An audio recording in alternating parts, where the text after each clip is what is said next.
Hi, good afternoon, guys, and welcome back um, to the channel. It's been a couple of days since I last posted.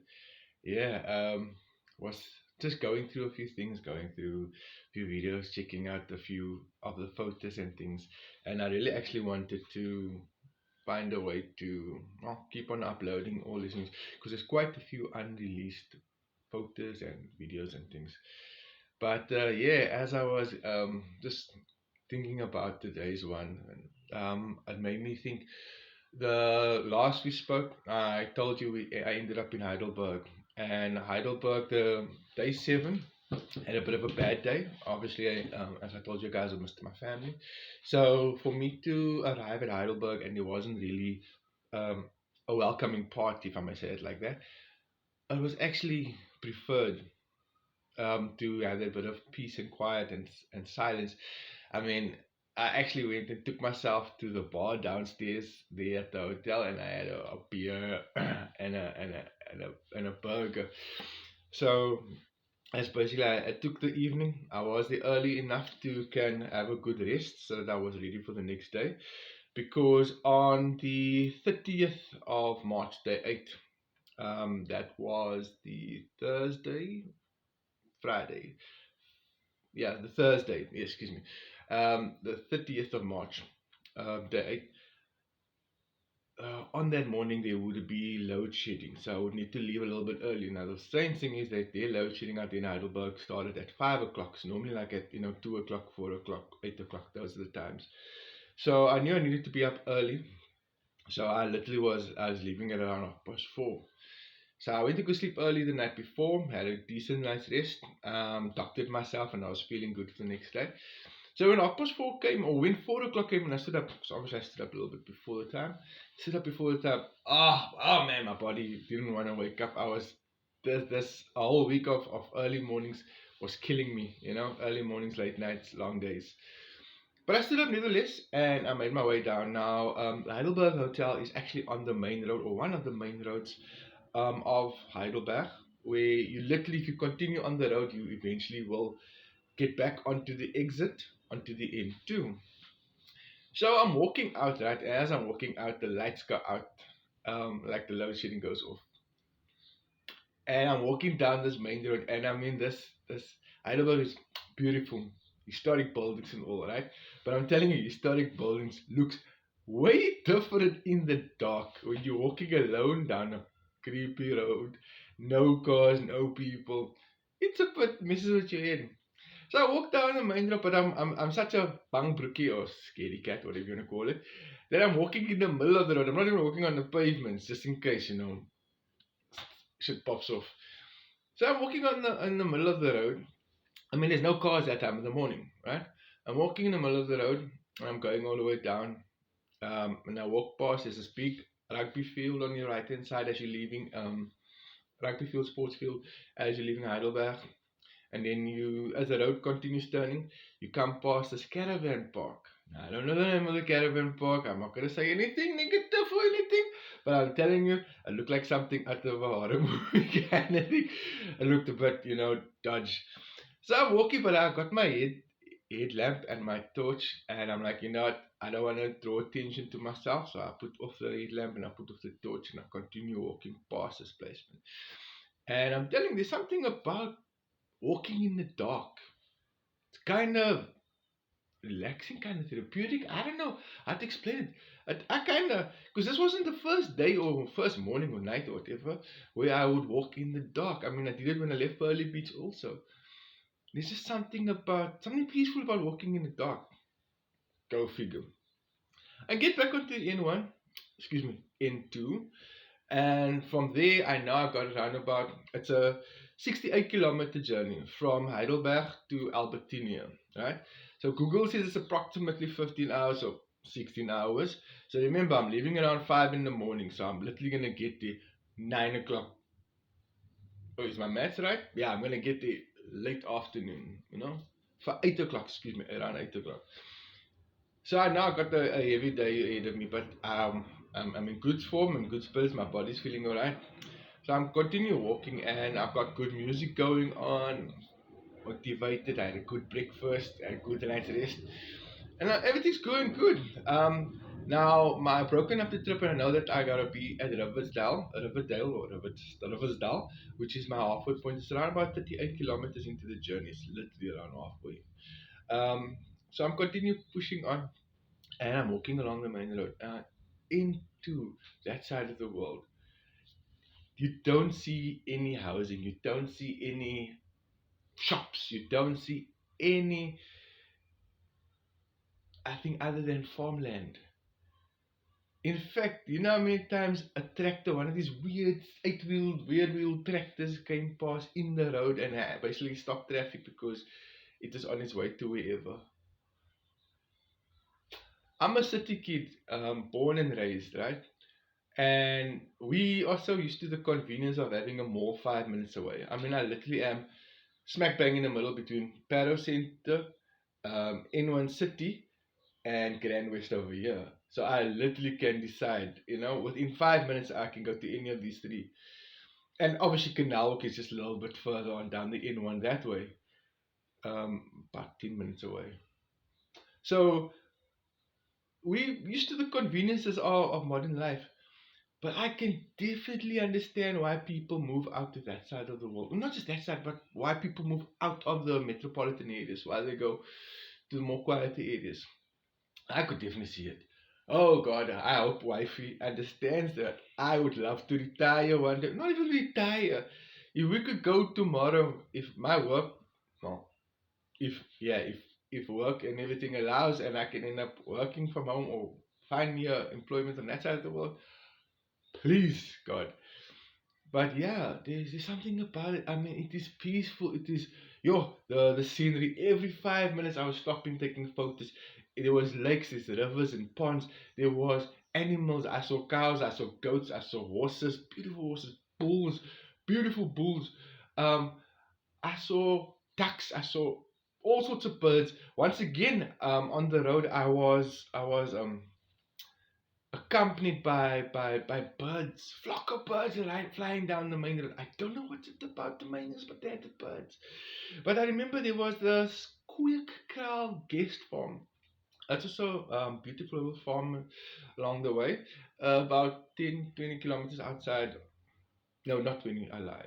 About 10 kilometers outside of Heidelberg. Beautiful property also. I stood there and I kept, as I said, couldn't stop staring. Now, on one of these hilltops is where I stood, and again, I say hilltops because the drive, or the walk, not drive. I swear I didn't drive. The walk from Heidelberg out, it was hills. Oh, guys, you are not gonna understand how the hills was killing me. But I got about an hour, 2 hours into the trip. Sun started coming up, and I stood there on these hills. I'll post a video. It's a beautiful, beautiful scenery. I'm telling you, nature lover by heart. But even I couldn't stop being in awe. My mouth couldn't stop hanging because of what I was seeing everywhere. I had wished that obviously people could join me. I had wished a friend or whoever, anybody. Hell, even my dad, I would have wanted my dad to come because my dad he loves walking. But obviously, his age and all of that. But I would have wished that I could have shared this. Um, Obviously, would have wanted my wife there. She's not much of a walker, but I would have wanted my wife there just for the simple fact of having somebody to share it with. Because I'm telling you, you see these amazing things, you make these moments, these epiphanies, you have these ethereal experiences, and you can relay it. You can try to relay it via video. You can try to relay it, giving your friend a call, whoever. You can try to write it down in your book. You can try it your best. I've got so much photos, I've got so much videos, but I can't describe it to you guys. How being in the middle of nowhere on this random hilltop, looking at the sun rising and feeling that warmth on your face, how that humbles you, how that hits you in the heart. You randomly start crying randomly. You weren't having any emotional thoughts or anything like that. You didn't have a bad day. You just randomly start crying. I can't explain it to you. You just randomly start crying. And again, ask any of my friends, any of my family members. I'm not an emotional person. I'm not. But I swear to God, on this trip, I probably cried once a day. Whether that's missing the family, whether that's pain, whether I don't know. It was humbling. It was beautiful. So I continued on, and on the way to the Riversdal, um, along the way, I was walking. My host for the evening, this A.B. Camphor, he's the rector of Albertinia congregation. He lives at that side. Oh, excuse me, he lives in Riversdale also, excuse me, but he's the rector out in Albertinia. So anyway, he's a policeman, so he works out on the road. So he was actually on the roads, and he came to meet me along the way, right? He popped up there in his little double cab bucky, and he's like, "Hi, I'm AB," and I'm like, "Hi, I'm Lucian," and it was really cool meeting him along the way. Again, as I said to you guys, it's nice when somebody reaches out, when you interact with people along the way. It's really, obviously, it's uplifting. So he brings me some water, and he asks me, what do you need and everything. So I tell him, I needed plasters, and he's got plasters in his car, like his medikit and whatnot. Because plasters is something that I was running short of. But yeah, he brings me a water bottle, he brings me some Powerade, stuff like that. But all the time I was talking, and I'm seeing and getting this feeling like he's looking at me like this disbelief. So I got this feeling, and again, AB, tell me if I'm misunderstood, but it's almost as if he was in disbelief, like he couldn't believe, like he came all the way out there along the road to come see if this guy from Cape Town is really on his way, carrying all this weight, walking alone. So many people still didn't believe me. I still were like asking, questioning me, and sending me messages like, "Are you really walking alone?" Yeah, the one day, obviously, I did have a car, but I was honest with you guys. I did have a support car. But yeah, so on the day, he says goodbye, and we off.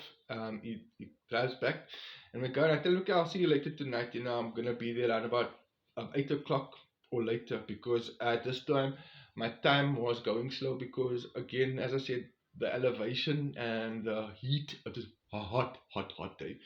It was obviously affecting my stamina." But so I continued on for another 2 3 hours. Really just open grounds, beautiful area, till I get to Riversdale. Now, when I had done my research and my planning, I had taken photos and screenshots of the area for landmarks and sites, so that I can recognize it when I come to where I'm on my way.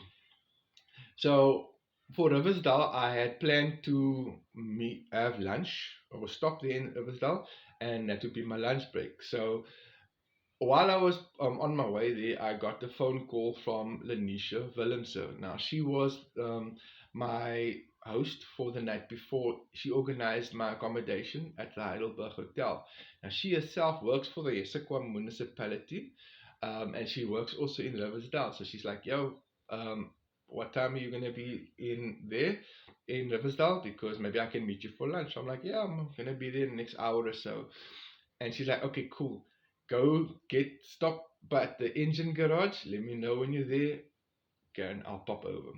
So the engine garage is on the main road, but I knew I was close because I saw the Old Meal Bakery. Now that's a beautiful bakery that I want to go back for. Got this amazing view. It's really on the outskirts. It basically welcomes you into Heidelberg, right? Sorry, into Riversdale, excuse me. But it's a beautiful bakery with a beautiful view, basically on the corner, but like elevated position, cantilevered over the street almost. So I get to the engine, and they got a beautiful little rest stop, a parky area outside, like a picnic area outside. So I take there, I repack my bags. My bag was bloody heavy. repack my bag, sorted my shoes, my feet, changed socks, the nasty things. So I go into the engine, and as I get into the engine, everybody's like staring and looking. I mean, this has been happening for the last few days. Everybody's been staring at me, this crazy colored guy with a stick, with this massive bag on his back, bright red bag still on top of it. I go into the engine and I go and get me like my lunch, and water bottle, a bottle of water, and a cheese sandwich. Those two cheese sandwiches that you normally pack in a little triangle. So that's my lunch. But as I'm paying, I look up and there's Lanice standing, and I'm like, "Hey, how you doing?" Oh my god! And she's like, "Yo, come have lunch. Come have a seat." Because at the engine, there's a Wimpy also on the same property or part of it on the garage. She's like, come have a lunch. So I'm like, "Oh, I got lunch and everything." She's like, "No, no, come. You can have a milkshake." Now, I'm sorry, I say it like that because you always know I am addicted. I am addicted. As you know, that one when I was walking from on the way to Hermanus, yeah, from Gabou to Hermanus, they at Vleisstad along the way. I stopped at that little cafe. I had a lime milkshake. I'm sorry. I know I was supposed to maintain, a diet and all, but yeah. When she said milkshake, I just melted. I was like, yes, yes. And then she's like, have a burger with your milkshake. So I go here. I'm like, burger and milkshake, burger chips and a milkshake. Why not? Why not? YOLO. And this YOLO would end up biting me in the ass later on. But yeah, I'll tell you more about it later. I mean, remember the night before, I already had a beer and a burger and chips, right? That's the night before. Yeah, the next day, burger and chips and Wimpy. Your food is amazing. Burger and chips and a milkshake. Not exactly the stuff that you eat when you're doing an endurance. But we have an amazing lunch and we're chatting. And she tells me about her family and her work that she does. She works actually for the Issaquah municipality. Amazing woman. Thank you again. Very strong of spirit. Um, very family orientated from what I understood. And it turns out that her mom and my mom are friends. She's not the same religion as me, but yes. And so everybody knows each other. It's like the weirdest of things. This woman out in Heidelberg is somehow friends and related and connected to my mom out here who knows me. It's just like 4 degrees of separation. What's that? That story? Yeah, 6 degrees of separation. So anyway, we finish up lunch, and she says, she gotta go back now to work.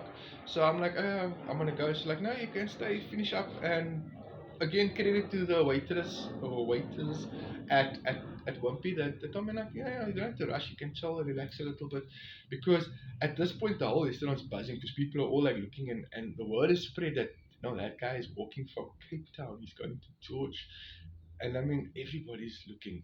So as I come out. I finish up now. As I come out, all the waiters and waiters standing in the doorway, and they're all like staring at me like, oh my god. And there also is this woman, Chantal, that I met along the way. Chantal, wish you guys all of the best. She and her husband, they are part of the Red Bull team. They are this boating team. They sponsored, yeah, so she also like, I want to take a photo with you. Oh my god, what are you doing is amazing. And she says, I'm gonna follow you and all that. And her husband is so jazzed up. He's like, he runs to his van, his caravan or the trailer, excuse me. He pulls out two Red Bulls. He's like, yo, you need this, brother. and they go, and I wish him well. Take photos. Tell him, give me a follow, a like, and what.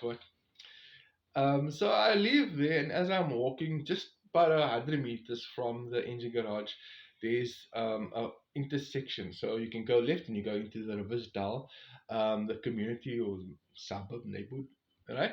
And then if you go right, there's a Kwanakatula. Woo! I practiced that one. Kwanakatula, which, if I'm understanding correctly, it was a Xhosa word meaning place of peace. If I understand correctly, that was an informal settlement. But when I was standing there at that point, this bucky pulls up also fast, man. There's people shouting at me, and I'm like, who's this? And I see this gentleman, his wife, and it looks like their child in the back seat.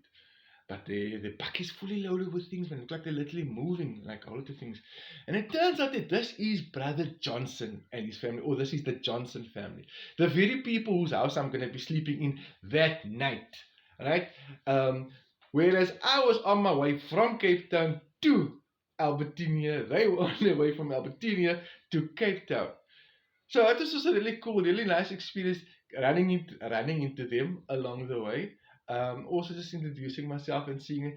And his wife was so sweet and so considerate. And she's like, you know what? She's giving me the lay, run of the lay, and telling me, you know what, this is how the things work, the geyser and all of this. And if you need anything, I put extra this and this. You know, she's just so sweet and kind. And again, later on, when I got to her house, I saw exactly the extent of their hospitality, the depth of their heart. But I continue walking, or I start walking after this, and just as you exit out of Riversdale, you get smacked with this massive hill that goes past the Gerard du Plessis High School. This hill is non-stop. This hill is so high that I constantly saw those signs that says trucks must engage lower gear because it's ridiculous. I continue walking. I just make it over this massive hill. I get to another massive hill. And so it goes until I got to this place called Baddeley Wines. I'm probably saying it incorrect or so, but Baddeley Wines. Um, Once I started getting there, my back was killing me. My back was killing me. I'm walking up this massive hill. My bag is loaded, people. My bag is loaded at this point. Not for anything, not for anything. But the day before, I had a bag of apples. I got a whole lot of waters. Um, Remember, I had bought lunch for myself, that um, sandwich and a bottle of water, and that also got added. But anyway, somehow things was just not working out. My waiting, because I had tried to reshuffle the bag, but the waiting was still killing me. So anyway, the worst happened. I continued up the hill, but this bag was dragging me back. The weight was pushing me off counter. So I took my stick. You guys saw the stick that I had. So I took the stick and I put it through the straps, under the strap and under the strap, over my back, and tried to lift up the whole straps off my shoulder, because it was literally digging into my shoulders, cutting into my shoulders. And it was cutting into my shoulders and it was pulling me back, that I was walking with my back arched like this backwards, right? Because the weight of the bag was pulling me down. So by me trying to pull it forward and readjusting, somewhere there along the line, I hurt my back. I don't know what happened, but I just remember feeling the sharp pain in the lower part of my back. The sharp, sharp pain.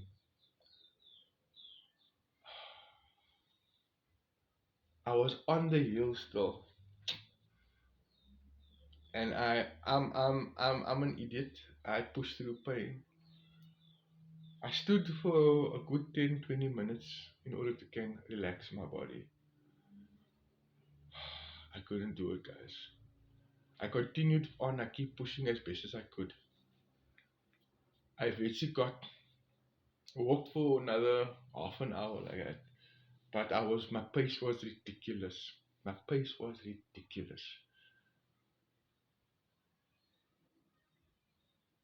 I got to the point where there was a Stilbaai turnoff. A Stilbaai turnoff is really not even far. It's probably like 10 k's outside of Riversdale. Now, at this point, I still had another 20 odd kilometers, 22, maybe 15 odd kilometers to Albertinia. I got to the Stilbaai turnoff and I literally just collapsed.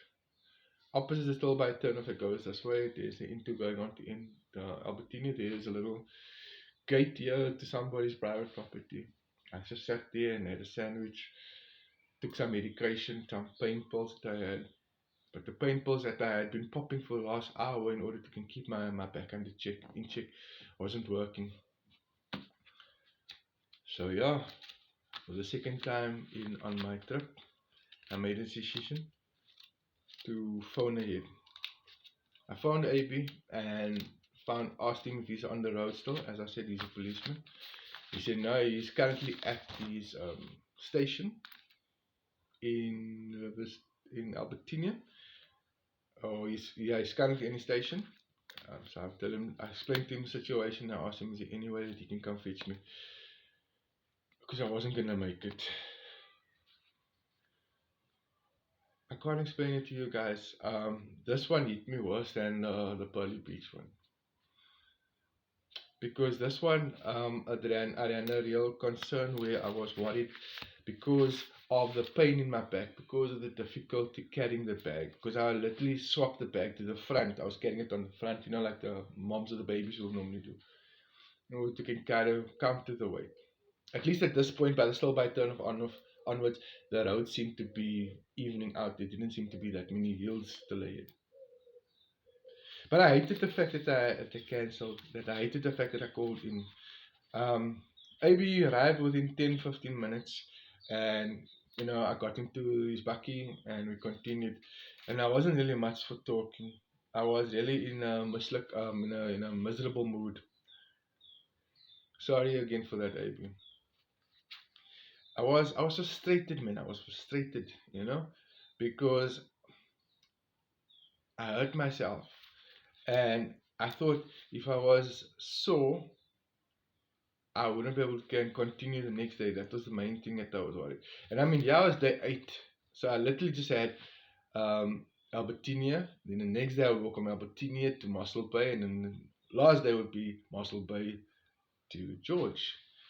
So it's 2 days. I couldn't have come so close and failed. It was with that concern looming over me. It was making me extremely depressed and extremely angry and upset and just everything. But nevertheless, we're driving and we're talking, and again, he was explaining to me about the joys of working in this area. So he takes me to the flat, but before we get all settled down, he says, let me show you my area. And we drive through his area and we go see the congregation and we go see, meet some people along the way. It's really cool seeing the differences in my community versus your community, or even the similarities actually. Because if it wasn't for the fact that I knew that I was so far away from Table Mountain, I would never have known that I was that far away. It really felt like any other neighborhood here out in Cape Town. The area is beautiful, beautiful old buildings. The post office, the ABSA building. I say always an ABSA. The post office, everything is again just beautiful. The differences between the old Afrikaans area and the old um, Gaelic community, again, quite different. But nevertheless, I tell him, okay, I'm tired, I'm sore. He takes me back to the flat, and I go to the flat, and the flat again is quite a small little home. But you guys, I have never seen the level of hospitality like that, even in top hotels. Telling you, Sister Johnson, she made an amazing meal. The way she prepared things, the way she decorated the home, the way she laid out things, it was as if I was at the top hotel, 5-star Michelin star hotel. She opened up her heart and gave so much, or they opened up their heart and gave so much. Their home there was beautiful. They organized slippers. They organized a gown. It really felt like I was at a boutique hotel, not at somebody's personal home. They made so much food that I couldn't eat it alone. So I eventually actually invited AB to stay so that he can also, at least join with me. So I'm just plugging in his phone's charger here. Yeah, because they had made so much food. We had a meal, he had to go home again. And I ended up, phoning the wife again, checking in. And I thought back on this day, everybody that I've met along the way, everything that I experienced was necessary. And coming towards the end of the trip, I was excited, but I was also saddened that I was going to be leaving all of this behind.